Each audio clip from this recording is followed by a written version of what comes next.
All right, so 13(1)(3), what happens if I try to divide by 0? So continuing with this idea of limits, okay, we've been talking about limits at infinity, but now we're talking about evaluating limits at a point, right? So in chapter 7, you know how to evaluate limits of functions at a point by using a table or graphing, right? You also have strategies to evaluate limits as they approach infinity.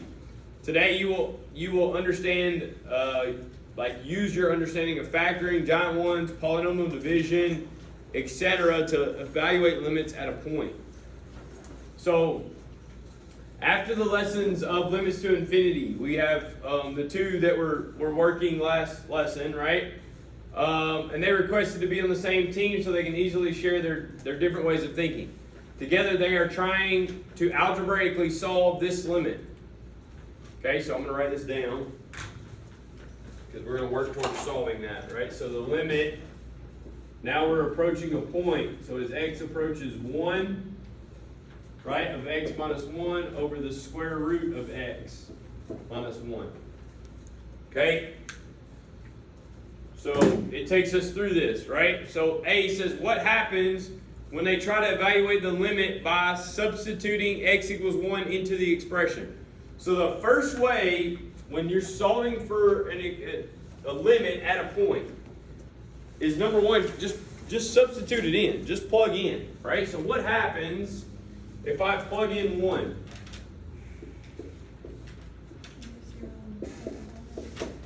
Zero over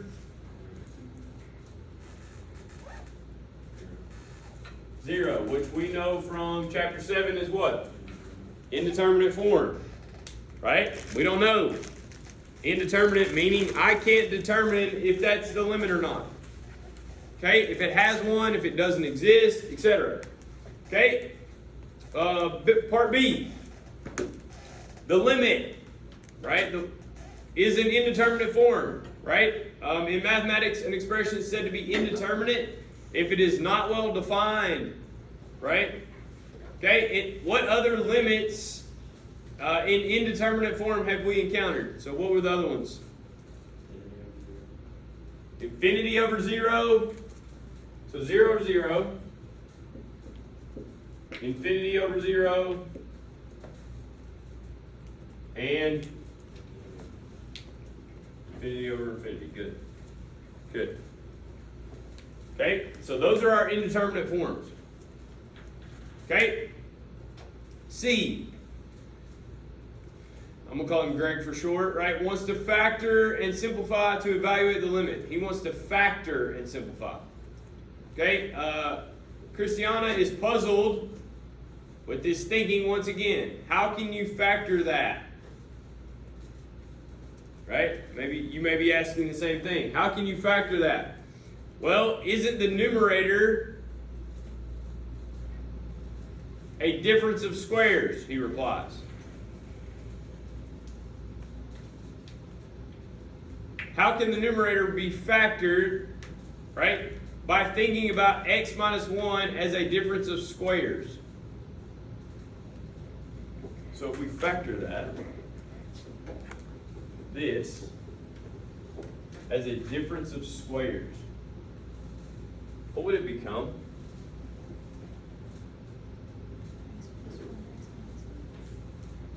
Close. If this was squared, it would become x plus 1, x minus 1, right?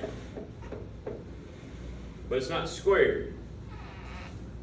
So if it was squared, and then it becomes x, now it's not squared, so it has to become the square root of x.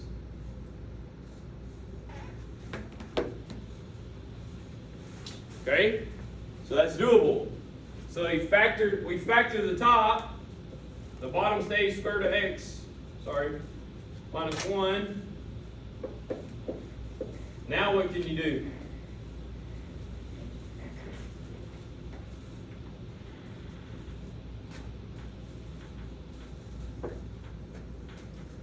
Square root of x minus 1, square root of x minus 1, what happens? and I'm left with just verta x plus 1. What's the limit as x approaches 1?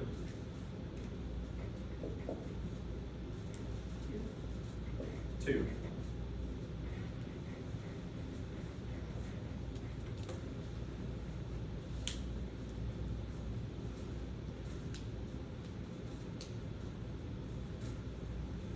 Okay, so what happens to the graph?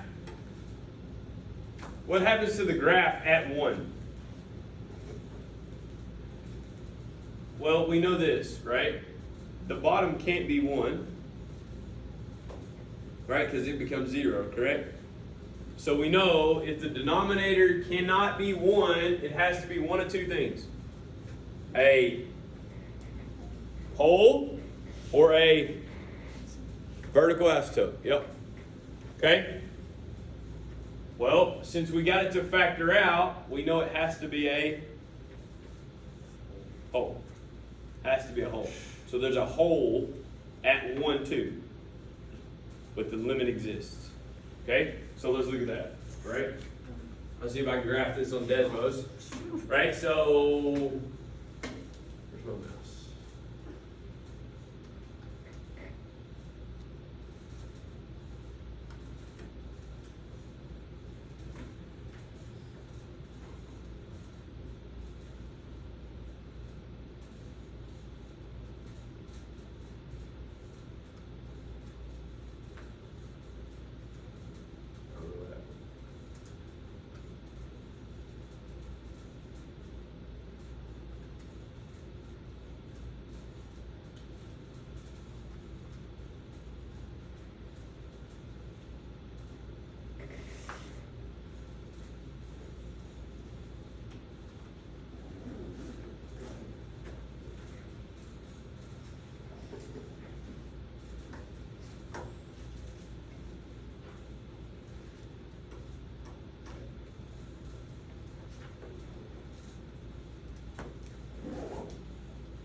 Try again.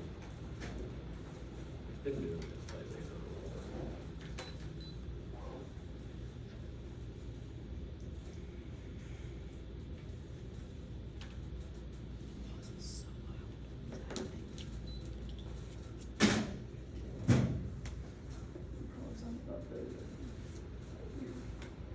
I don't know if you guys can see this, but so, like, 0, 1, right? But if I go to 1,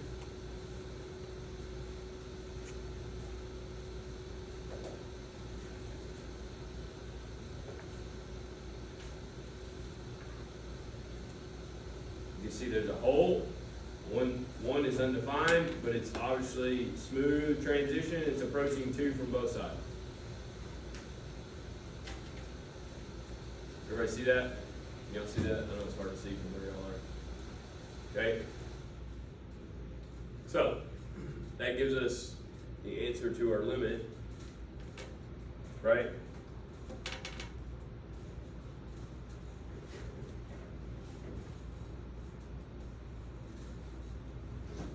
So come back for us.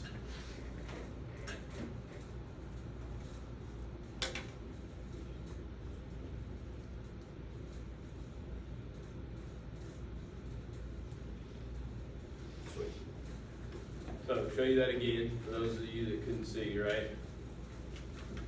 Approaching 1, whole, undefined, but it's clearly approaching 2 from both sides. Okay? All right.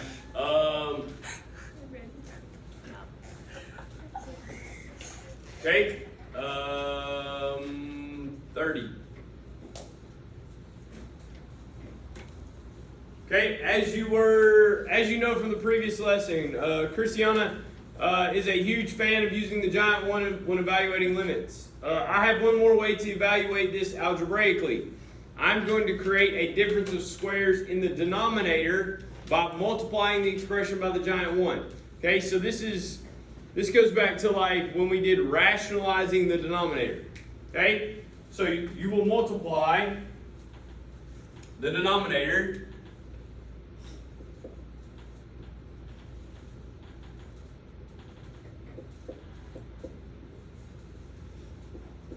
by its conjugate. Right? So the square root of x plus 1 over the square root of x plus 1.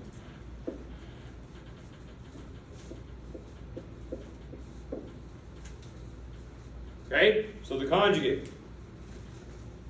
Right? Which is the giant 1. This is what she means by the giant 1. Square root of x plus 1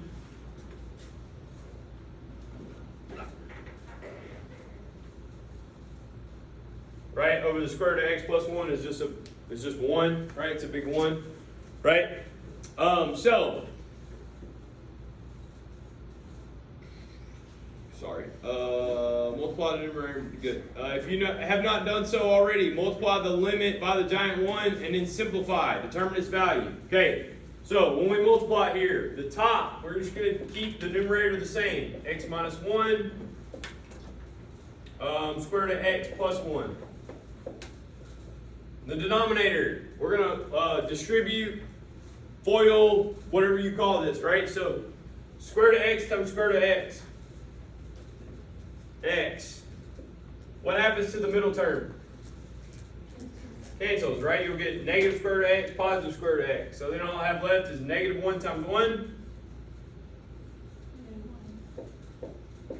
Now what's going to happen?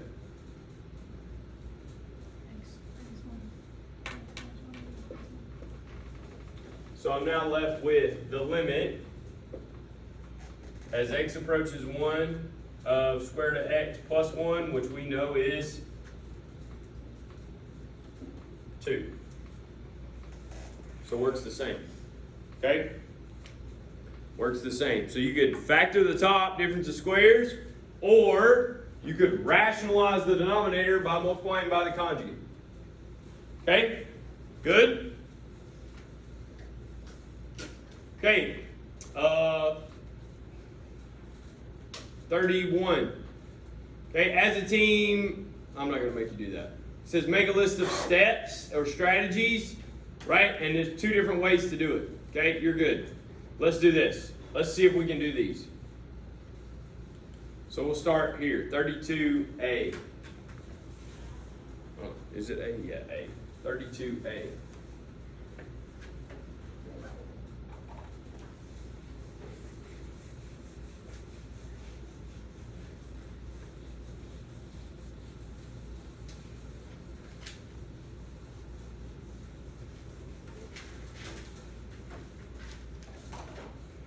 Okay, so we have the limit as x approaches 2 of x squared plus 4x over x plus 2. First thing we try, can we plug in 2? Sure, do it.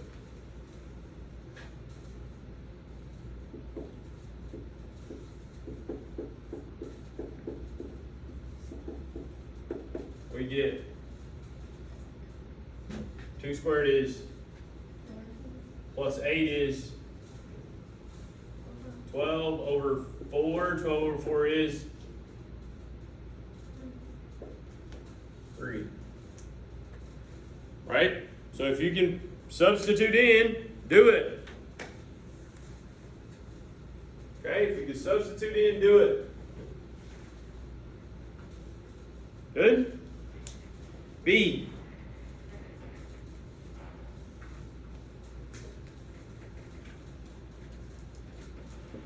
The limit as x approaches negative 2, that's important.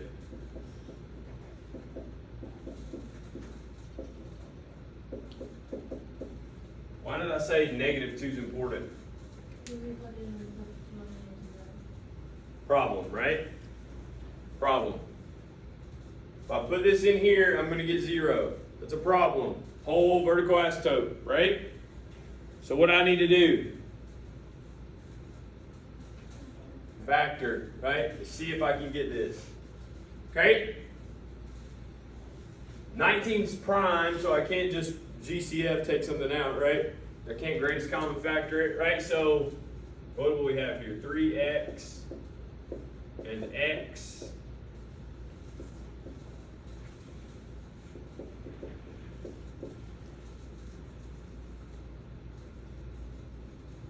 You want it to be x plus 2, so let's just try that. So if it's 2 there, then this would have to be 13. 13 plus 6 is 19. That work? Sweet. So what cancels? Good. So I now have the limit as x approaches -2 of 3x plus 13. If I plug in -2, what do I get? 7. Awesome. Good job.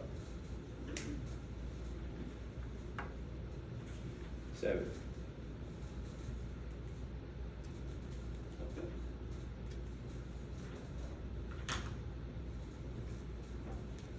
Okay. C. The limit as x approaches 4 of the square root of x minus 2 over x minus 4. If I plug in 4, what's going to happen? 0 over 0, indeterminate. So what are you going to do? Factor out x minus 4. Try to factor this. Okay, kind of like we did in the example problem. If we factor the bottom using difference of squares, right? What will this become? Square root of x minus 2, square root of x plus 2. Good. Square root of x minus 2, square root of x plus 2. Good. And what happens? Square root of x minus 2. Yep. So I now have 1 over square root of x plus 2. If I plug in 4, what do I get? 1/4. Good. 1/4. Job. Okay. I don't know why the board keeps going out. I'm gonna cut it off. And we'll see if I can write the rest. Okay, so the next one is the limit as x approaches -2.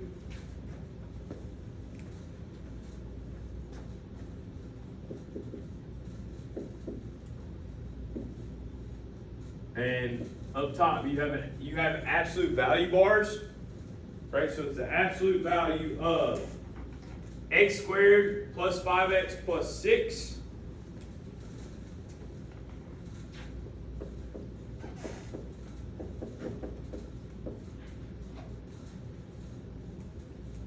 over x plus 2. Okay? What's going to happen? You plug in -2. You get 0. Right? So what do we need to do? Factor. Good. So if we factor the top, X plus 3x plus 2. okay? Yep. Good.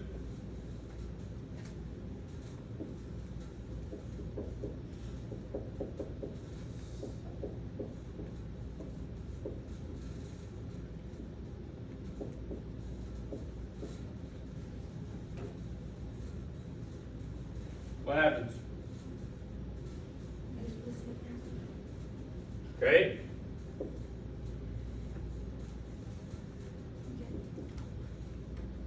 Absolute value x.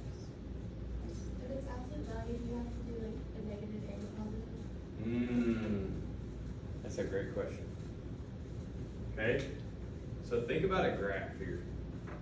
Okay, what would an absolute value graph of that parabola look like?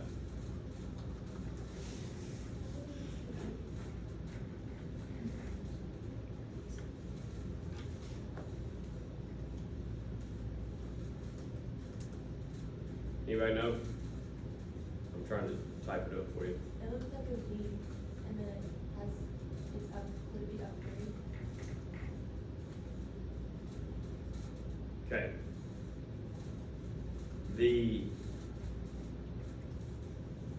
The negative part of that becomes positive.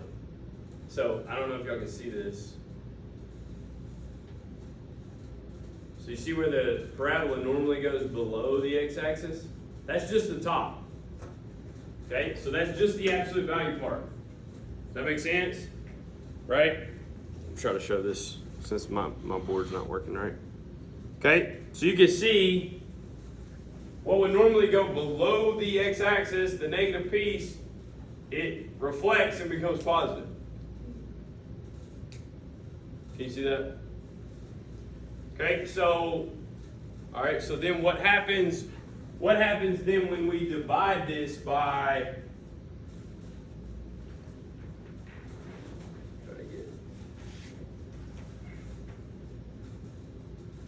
what was it, x plus 2?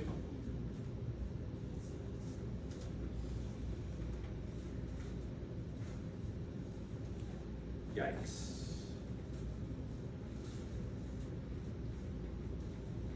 So at -2, what's happening?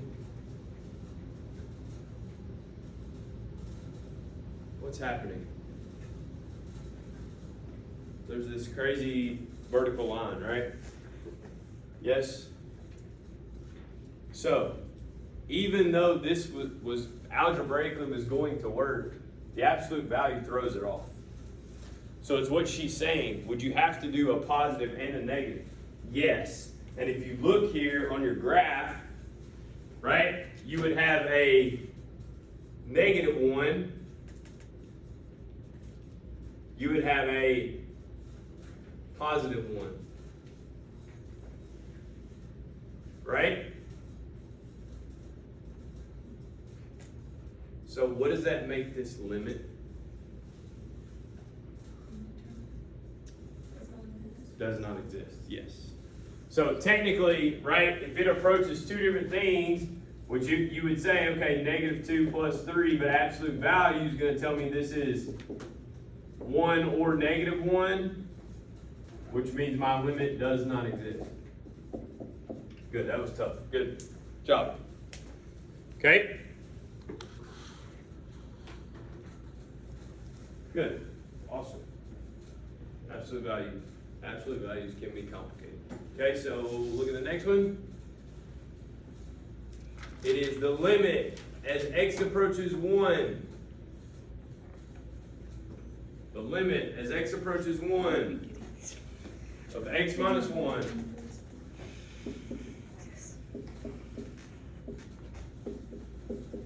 over 1 over x minus 1. Okay, what happens if we plug in? Indeterminate, 0 over 0. Okay, what can we do? What can we do?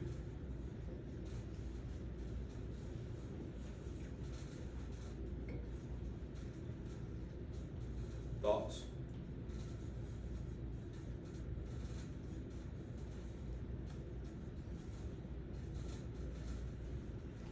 Can you change what only you do that first?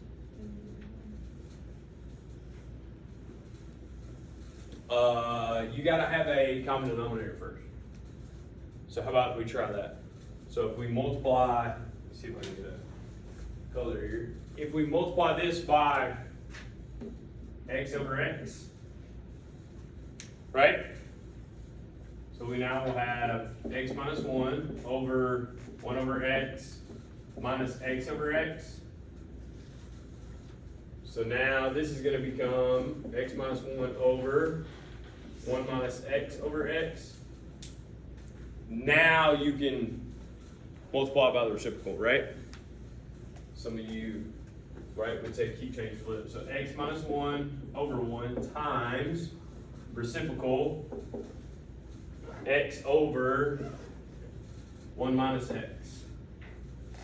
Now, what do you see? What's really close?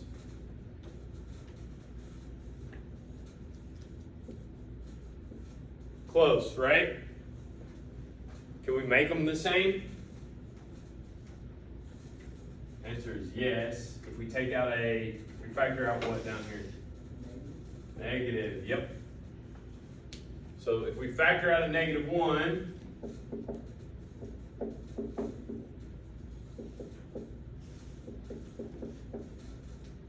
now we get x minus 1. And so now x minus 1 does what? Cancels. I basically get -x. What was the limit? What were we approaching? 1, so what's my answer? -1. Good. Awesome. One more. Okay? Now this one more, you've got to know this, okay? Because you have to know, there's a certain limit that you have to know, okay? All right, so here's what we have. I've the limit as x approaches 0 of x plus sine of x over x. Okay?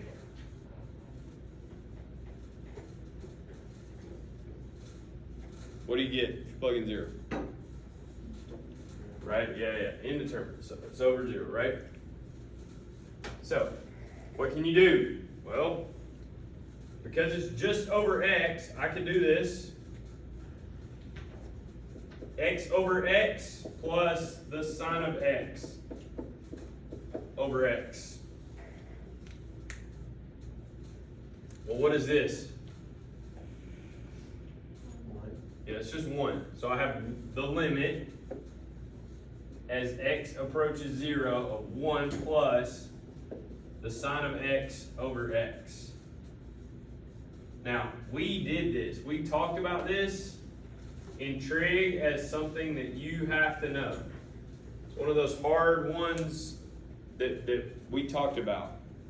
So the limit of the sine of x over x as x approaches 0 is understood to be, anybody remember? And you could graph this and determine it, but my board being crazy, right? We should know this. This limit for the sine of x over x is 1. Okay? It's one of those that we have to remember. Okay, so then 1 plus 1 is 2. 2, good. Okay? 2. Good. And that's all of it. Okay? Questions? Mm-hmm.